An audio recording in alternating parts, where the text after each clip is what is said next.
Hi everyone. The next lesson in our function saga is analyzing graphs of functions. I want to start out, and I'm going to use the graphing calculator to help us a little bit here.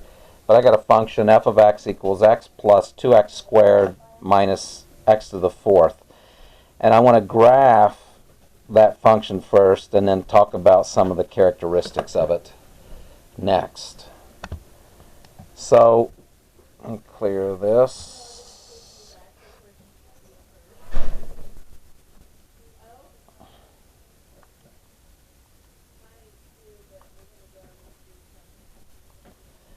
Okay, I'm taking x plus 2x squared minus x to the fourth,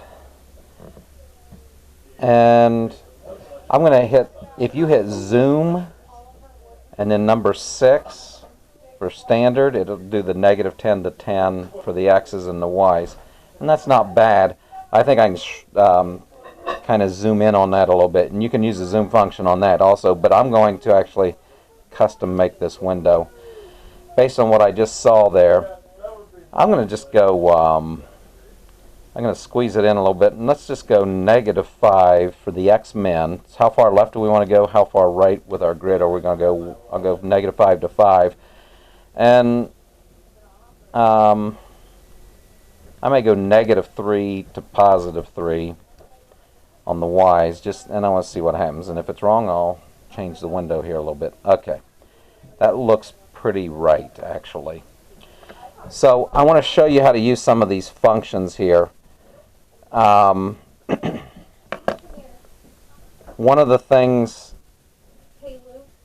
you could do, we could look at the table, but that won't tell us everything. So I'm going to actually look at, you have a little bump here, and it goes down here a little bit, and then you have a more higher peak there. So this is called a maximum, a relative maximum. This is a relative minimum, and this is it's a relative maximum, but it's also the highest point, so it's more of an absolute maximum. But if you go second and trace, you get some of these in the calculate menu. We can find that maximum, number 4. We can find the coordinates of what that point is. And I just hit the maximum, and now it says left bound, so I need this cursor to be over here left of this point. So I'm going to push it left, hit enter there, and then the right bound. You see right bound? I want to get to the right of that hump there, so I did that there and hit enter. And then when it says guess, you just hit enter again. I never have been real sure what that guess thing is. So I'm going to go negative 0.84 and 0.7. So that's barely above the x-axis there. Okay.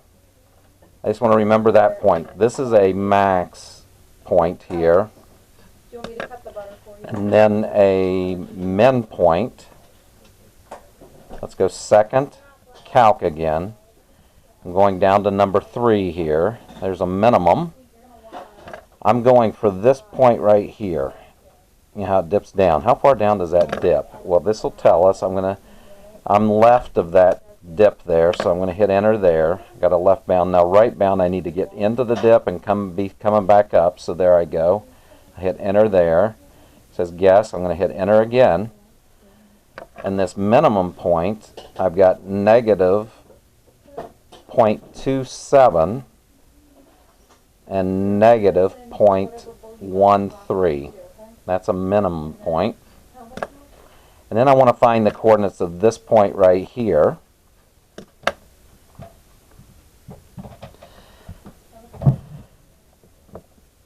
Okay, and boy, it might be easier just to fill in some of these things I have on this paper first.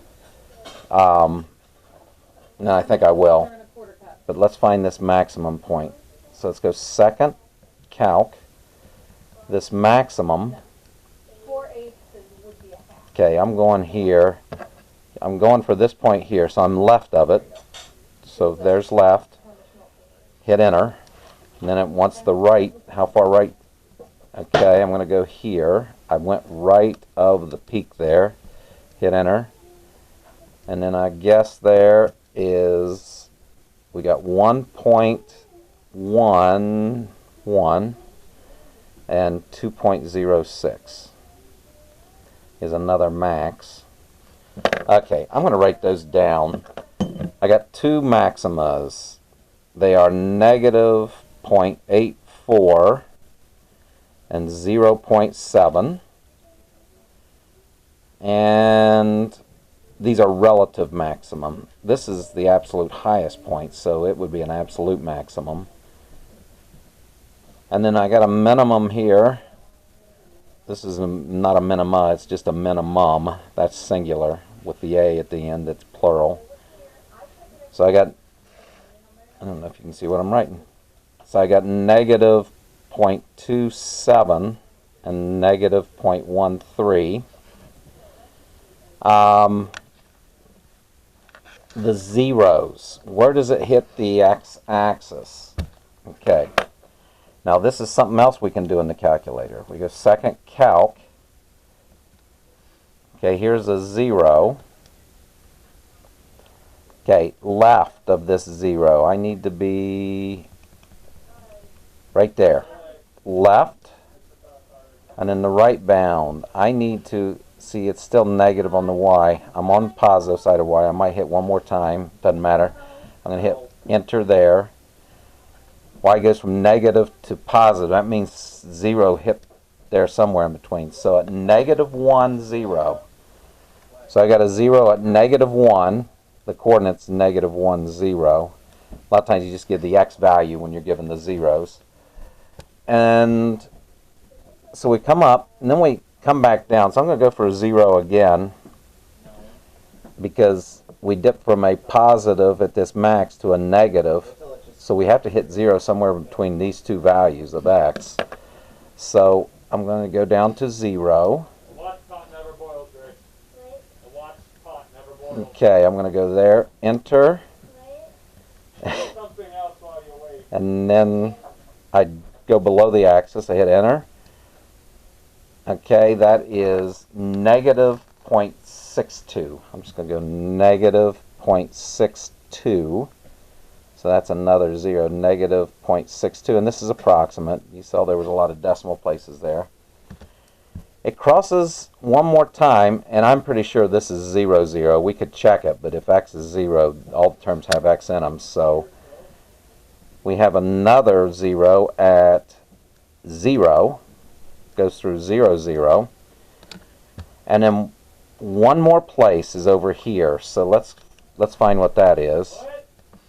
Got 2 here. I'm going to go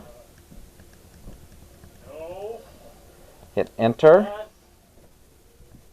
Yes, I have Hit it. enter. Yes, down here. You left it in the office. Want to guess? I'll hit enter one more time. I got 1.62. So that's 1.620. Now that's a lot of information for making the graph. So I'm going to plot some important points here. I'm going to plot negative 1, 0. I'm going to plot negative 0.620. I'm going to plot 0, 0. I'm going to plot 1.62. Okay, these are the places where our graph crosses the x-axis. We hit a high point at negative 0.84 between this negative 1 and 0.62, and it only goes up 0.7, so right around here. And then we hit another high point at 1.11 and 2.06, so right around there. So I'm kind of going like this. How low does it go? Negative 0.13, just barely down here. So I've got enough. I can make a pretty decent graph, and I do want to be somewhat aware of those points. And I come up and hit this one up here and come through here and go down. Alright, so that's a pretty accurate graph based on all these characteristics of it. Now the increasing intervals on x. When is x going up? It goes up until I get here. So negative infinity is the left side of that. And then the right side, when I get to this maximum, is negative 0.84. It's on x. I'm not looking at the y values. I'm just looking at the x values. Then it increases from this low point down here, and that minimum, and that is negative 0.27 until I get to this point right here. So this is an increasing. So negative 0.27 is the x-coordinate. The x-coordinate here for this maximum is 1.11. Those are increasing intervals on x. The decreasing intervals, it's decreasing from this maximum down to this minimum. It's decreasing. And that maximum, the x-coordinate, is, what is that? That is, what's the x-coordinate there? Maximum. Negative 0.84 to this minimum, negative 0.27. And we also have a place that's decreasing from this point all the way forever. It decreases, and that, what's that? X maximum is 1.11. That's the x-coordinate of this point, all the way to infinity. It's always decreasing after that. All right. I do want to talk about the domain. Domain. On this one, you can plug anything you want in for x. Any real number that you ever would want to dream of. So there's no restrictions on the domain. I'll just use all real numbers, that fancy R. And then the range, we do have restrictions. It does not go any higher than this. And what is the y-coordinate of that point? That's 2.06. It goes, it's boundless down low, so negative infinity to 2.06, and that's inclusive. So I'm going to put that square bracket. All right, a lot of information there. We got a lot out of that graph. How to make it. The zeros, where does it hit the x-axis? Those are the zeros, the x-intercepts. Maximum for the peaks. Minimum, that is the where it dips down to its lowest. Increasing intervals on the x, where is it increasing? Here and here. Decreasing, where is it decreasing? Here and here. And then domain and range. Possible values for x and the possible values for y. All right, I'm going to stop there. I did have another example, but this is already going 13 minutes, so I'm going to stop there, and maybe we'll deal with more of that in class. All right, you guys take care.